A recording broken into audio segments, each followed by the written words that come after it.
When the temperature dropped to -40 degrees that December night in 1958, I realized my water supply was about to kill me. I was on day 11 of complete isolation in the Beartooth Mountains, and every drop of water I owned was frozen solid. My fire was consuming 40 pounds of firewood every single day just to stay alive, and I had exactly 8 days of wood left. I was rationing snow like it was gold, melting it over open flame the way every trapper I knew did it. But the math was impossible. 2 gallons of snow produced barely half a gallon of water, and the rest just vanished into steam and wasted heat. I'd die of thirst in 3 days, or burn through my entire winter supply in a week trying to get enough water. The old methods we all used were killing us slowly, and nobody seemed to notice. It was then that my mentor, a Blackfeet elder named Running Bear, showed me something that would change everything I thought I knew about survival. I was 28 years old when I first came to those mountains in the spring of 1952. I had maybe 2 years of trapping experience, mostly in easier country back near the Canadian border. I thought I was prepared. I wasn't. The Beartooth Peaks are unforgiving in ways you can't understand until you're actually there, alone, with the winter closing in.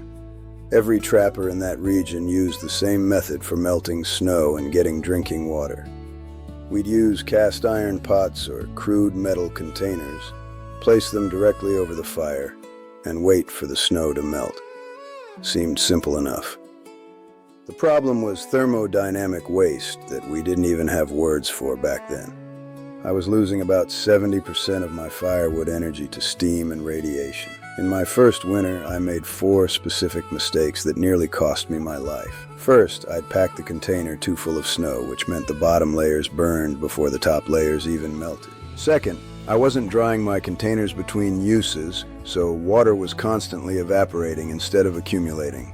Third, I'd placed the pots too close to the flames, which meant half my heat was escaping upward. Fourth, I never filtered the water, so I was drinking pulverized charcoal and ash with every cup. The result was brutal. I'd wake up with my throat so dry I could barely swallow. It took 45 minutes to produce 2 gallons of water, and I was spending 90 pounds of wood doing it. Over that first winter, I lost 23 pounds, not from lack of food, but from severe dehydration. My lips cracked and bled. My hands became thin like bird bones. I was burning through resources at a rate that would have left me dead by February. If you like this kind of practical survival knowledge, the kind that actually works when your life depends on it, subscribe to the channel. I post new wilderness techniques every single week, things I've tested myself over 40 years in complete isolation. Every method here is real. Every number is true. Now let me tell you how I learned the right way to do this. Running Bear was already old when we met in 1953. He'd lived his entire life in these mountains, generations before I arrived. We crossed paths at a trading post, and something about him made me listen when he talked. He didn't offer advice loudly. He just watched me work, watched how I was struggling with my water situation. And one morning, he walked over to my camp and said, "You're burning too much to drink so little." That was all. But he stayed, and he showed me the first principle. He taught me that you never put snow directly on heat. You need layers. You need separation. He showed me how the Blackfeet had used this method for centuries before anyone brought metal containers to the mountains. I was skeptical at first, I'll be honest about that. This old man's method seemed slower, less direct, but he made me try it that same week. The second source of knowledge came differently. It was observation and pure trial. That winter I noticed something in the snow itself. When snow sits on a heated surface, the first contact point doesn't melt into water. It turns into steam immediately, and that steam carries away enormous amounts of thermal energy. It was physics I didn't understand then, but I understood the waste. I started experimenting with different materials between the snow and the heat. I tried cloth, tried bark, tried anything absorbent I could find. My Scandinavian neighbor, a man named Eric Svensson, who'd been trapping for 30 years, he came by one afternoon and watched me work. He pointed at the wool blanket I was using and said, "That's sheep talk. The animal knows what keeps warm." He meant that wool, because of how it's structured, transfers heat differently than other materials. It doesn't conduct it all at once like metal does. It distributes it gradually. That was the second piece of the puzzle. The principle behind this is pure heat transfer science, though I didn't know to call it that back then. When you use a layered system with the right materials, you're controlling three things simultaneously. First, you're slowing the heat transfer so less energy escapes as steam. Second, you're filtering the snow particles as they become water, which removes debris and ash. Third, you're creating a thermal buffer that lets the system work at the most efficient temperature range, around 32 degrees, where phase change happens most cleanly. I doubted this would actually work any better than the direct method, but I tested it for 2 weeks straight, measuring everything I could measure. The results were so different from what I expected that I actually thought I'd made an error in my counting. The stones I used came from the riverbed near my camp, collected during late summer when water levels dropped significantly. I needed river rocks specifically, not mountain stones. River rocks have been smoothed by water friction for years, sometimes decades, which means they're far less likely to contain air pockets. Air pockets are your enemy because they expand when heated and cause the stone to fracture explosively. I collected stones that were roughly 3 to 4 inches in diameter, smooth on all sides, and dense enough to feel substantial in your hand. The weight should be around 2 to 3 pounds per stone. I typically gathered 8 to 12 stones before winter arrived, then stored them in a dry location under a small shelter. This prevented moisture from seeping into micro cracks during freeze-thaw cycles. To test if a stone would survive thermal shock, I developed a simple method. I'd heat a stone in the fire until it was nearly glowing, then immediately drop it into cold water. A good stone would hiss and cool. A bad stone would crack audibly, sometimes exploding into fragments. This test saved me countless problems. I'd repeat this process with each stone I collected, keeping only the ones that passed. Never skip this step. I've seen men seriously injured by stones that fractured under thermal stress. The cloth material was crucial, and this is where most people make mistakes. I used raw wool blankets that I'd acquired through trade, specifically the heavy Hudson Bay point blankets. These blankets were designed for harsh wilderness conditions, and they had exactly the thermal properties I needed. The wool fibers trap air within their structure, which creates insulation while still allowing gradual heat transfer. I would cut the blankets into strips roughly 12 inches wide and 18 inches long. I needed about 6 to 8 strips per water melting cycle. The wool had to be clean but not treated with modern chemicals. I'd wash the strips in cold water from the river, then dry them completely in the sun before storing them. Damp wool loses its insulating properties and becomes a liability instead of an asset. If you don't have wool blankets, you can use other natural fibers. Linen works in a pinch, though it's less effective. Moss that's been dried properly can work as well. The key is finding a material with low thermal conductivity that can absorb and gradually release heat. Avoid anything synthetic or treated with modern chemicals. Those materials can break down when exposed to repeated heating and cooling cycles over many months. My container was a simple sheet metal box that I'd fashioned from salvaged materials years earlier. It was roughly 18 inches long, 12 inches wide, and 6 inches deep. The metal was thin enough to conduct heat efficiently, but thick enough to withstand years of use. I'd lined the bottom with clay that I'd collected and allowed to dry. This clay layer served dual purposes. It protected the metal from direct flame damage, and it created an additional thermal buffer between the heat source and the materials above. If you don't have metal, you can use a wooden frame lined with clay. It's less efficient, but it works. I've also used large birch bark containers when nothing else was available. The bark actually provides surprising insulation properties. Before winter arrived, I'd prepare my entire setup. I'd test the container for any leaks or weak points.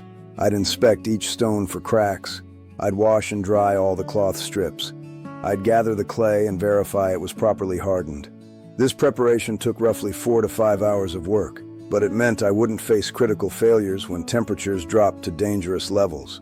I'd also gather backup materials. I kept spare cloth strips and extra stones stored separately.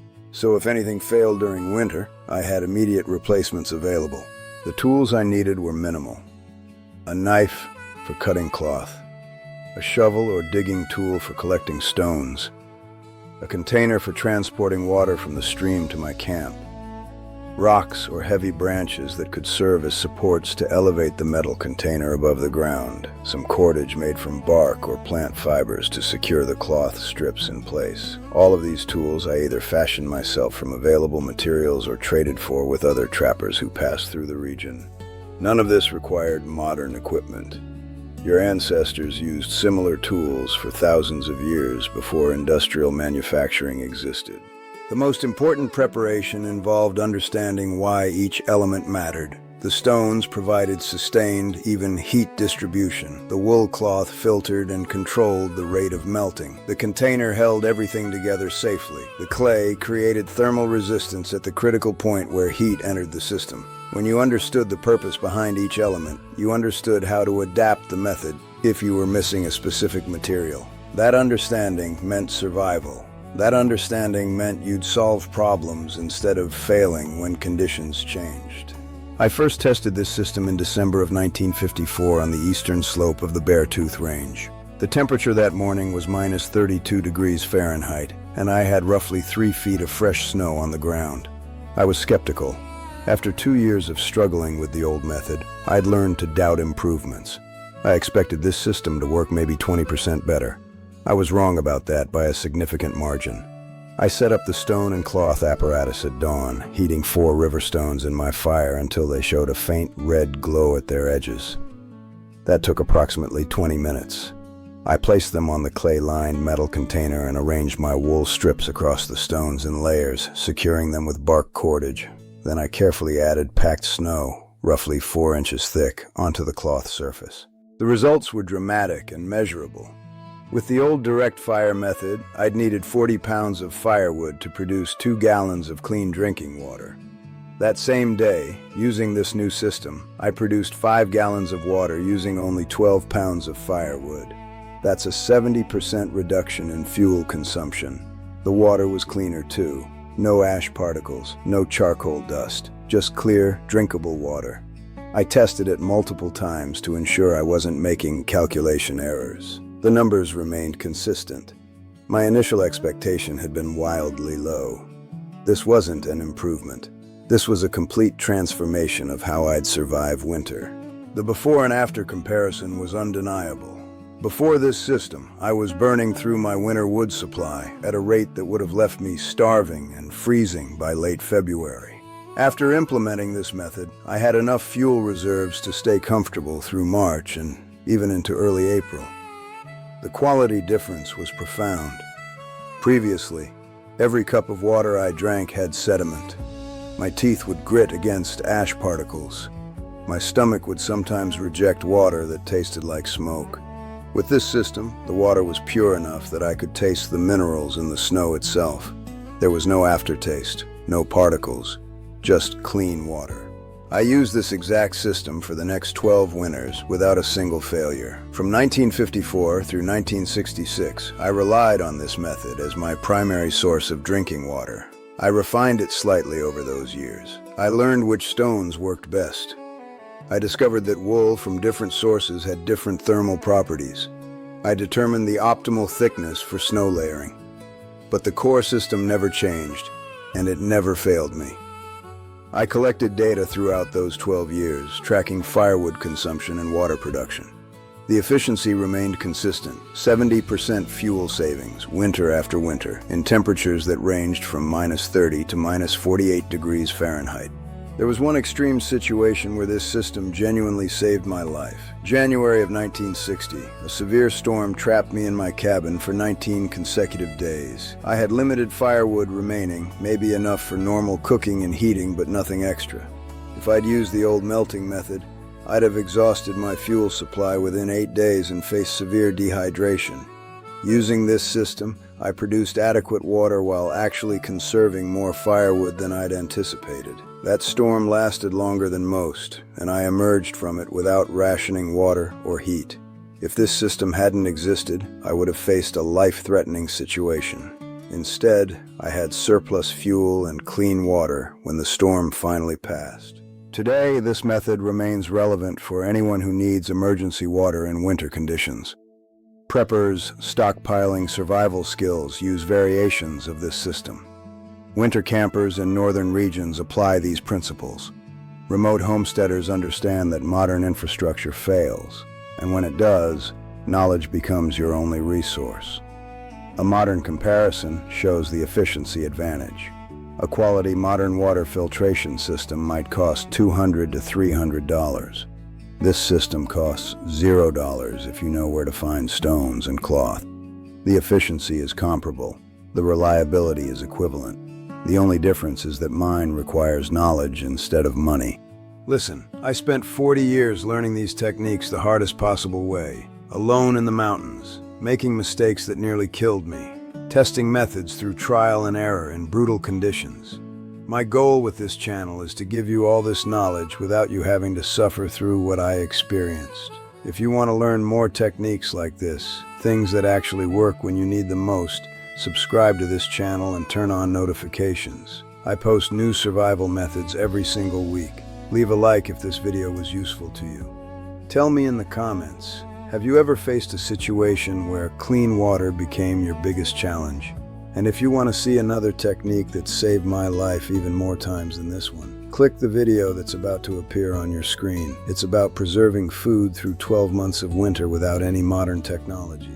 Remember, this channel presents fictional stories for educational purposes with production assistance from artificial intelligence. Stay safe out there.